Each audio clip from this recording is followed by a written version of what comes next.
സഖാവെ, വലിയ തെരഞ്ഞെടുപ്പ് പ്രചാരണം അതിന്റെ എൻഡിലേക്ക് അടുക്കുകയാണ്. ഈ വലത് സൈബറിടങ്ങൾ CPM-ഡിയിൽ TK ഗോവിന്ദൻ, ഐഷ പോറ്റി, അങ്ങനെ ജി സുധാകരൻ വലിയ രീതിയിൽ ഓരോ ദിവസവും ഇങ്ങനെ സൈബറിടങ്ങളെ വലിയ രീതിയിൽ കൺഫ്യൂസ് ചെയ്യുകയാണ് പൊതുജനങ്ങളെ. ഏതെങ്കിലും രീതിയിൽ ഇവിടെ താങ്കൾക്കൊരു കൺഫ്യൂഷൻ ഇല്ലാന്നോ ആശങ്കയില്ലാന്ന് അറിയാം. കേരളത്തിൽ ഏതെങ്കിലും രീതിയിൽ പൊതുസമൂഹം തെറ്റിദ്ധരിക്കാൻ സാധ്യതയുണ്ടോ? ഈ ആശങ്കകളൊക്കെ പോയില്ല. വയനാട് ആശങ്കയാണല്ലോ പൊതുജനങ്ങൾക്കുള്ളത്. ലോക ചരിത്രത്തിൽ ആദ്യമായിട്ടായിരിക്കും ഒരു ദുരന്തത്തിൽ മരണപ്പെട്ടവരുടെ പേര് പറഞ്ഞ് പിടിച്ച പണം അത് എവിടേക്ക് പോയി എന്ന് പിടിയില്ലാത്ത രൂപത്തിൽ ഒരു രാഷ്ട്രീയ പാർട്ടി പ്രവർത്തിക്കുന്നത് കേരളത്തിൽ മാത്രമായിരിക്കും. കോൺഗ്രസ് എന്ന് പറയുന്ന രാഷ്ട്രീയ പാർട്ടി ഒരു പുതിയ വളരെ അധമമായിട്ടുള്ള ഒരു രാഷ്ട്രീയ സംസ്കാരമാണ് ഇപ്പോൾ കേരളത്തിൽ കൊണ്ടുവന്നിട്ടുള്ളത്. അത് എത്ര പണം പിടിച്ചു, എന്തിന് ചെലവഴിച്ചു, എങ്ങനെ ചെലവഴിച്ചു എന്ന് പറയാൻ കോൺഗ്രസിന് കഴിയുന്നില്ല. ഒരാൾ പറഞ്ഞപ്പോൾ അടുത്ത ആള് അതിന് വ്യത്യസ്തമായിട്ടാണ് പറയുന്നത്. സുതാര്യമാകാനാണ് മൊബൈൽ ആപ്പ് കൊണ്ടുവന്നത്. പിരിച്ചു കഴിയുമ്പോൾ അതിനെ കുറിച്ച് വിവരങ്ങളെല്ലാം ജനങ്ങൾക്ക് അതിൽ നിന്ന് എടുക്കാൻ കഴിയും എന്ന് കണ്ടപ്പോഴാണ് ആ ആപ്പ് തന്നെ ഇല്ലാതാക്കുന്ന സമീപനം സ്വീകരിച്ചത്. അപ്പോൾ അങ്ങനെയുള്ള ആളുകൾ കേരളത്തിൽ എങ്ങാനും ഭരണം കിട്ടിക്കഴിഞ്ഞാൽ എങ്ങനെയായിരിക്കും നമ്മുടെ നാടിനെ കൊണ്ടുപോവുക?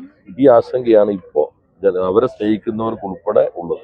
ഈ കോൺഫിഡൻസ് എക്സ്ട്രീം ലെവലിൽ ഉള്ളതുകൊണ്ട് തന്നെ LDF വികസനത്തിൽ ഊന്നിയാണ് പ്രചരണം 0 to നാളെ വരെ കൊണ്ടുപോകുന്നത്.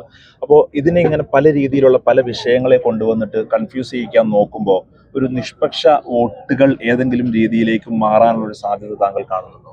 വികസനം പ്രധാനപ്പെട്ട ചർച്ചയാകാതിരിക്കുക രീതിയിലാണ് ഈ ഡൈവേർഷന് വേണ്ടി അവർ ശ്രമിച്ചുകൊണ്ടിരിക്കുന്നത്. ജനങ്ങളുടെ ജീവിതത്തിൽ പ്രതിഫലിക്കുന്നുണ്ട്. ഇപ്പോൾ 4000 രൂപ കയ്യിലേക്ക് എത്തി, 1000 രൂപ അക്കൗണ്ടിലേക്ക് പോകുന്നു. നാട്ടിലെ സ്കൂളുകൾ മാറി.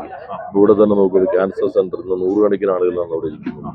മെഡിക്കൽ കോളേജ് വന്നിരിക്കുന്നു. ഇങ്ങനെയുള്ള മാറ്റങ്ങളെല്ലാം ഓരോരുത്തരുടെ ജീവിതത്തിൽ. ഇപ്പോൾ വയനാട് തുരങ്കപ്പാത, ആ തുരങ്കപ്പാതയ്ക്ക് സുപ്രീം കോടതി അതിനെതിരെയുള്ള കേസ് സുപ്രീം കോടതിയിൽ തള്ളി.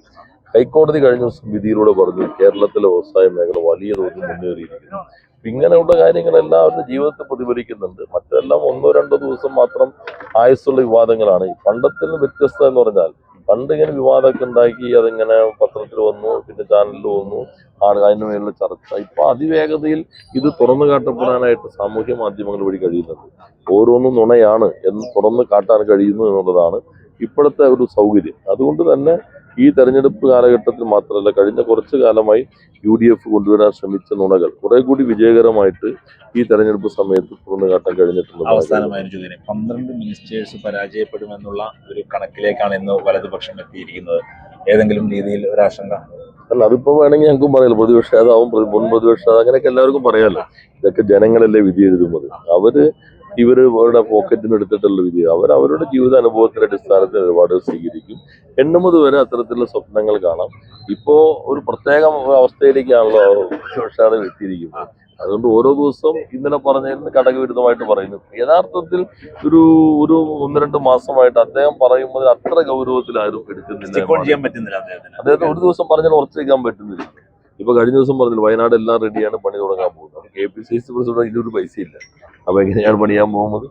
അപ്പൊ എന്തെല്ലാം നുണകളാണ്. പിടിച്ച പൈസയോടെ പോയി അതിന്റെ കണക്കുകൾ അവതരിപ്പിക്കുന്നില്ല. ഇത്രയും വിശ്വാസത ഇല്ലാത്ത രൂപത്തിലേക്ക് പ്രതിപക്ഷം മാറിയിരിക്കുന്നത് കേരള ചരിത്രത്തിൽ ആദ്യമായിട്ടാണ്. നല്ല സന്തോഷം. Thank you.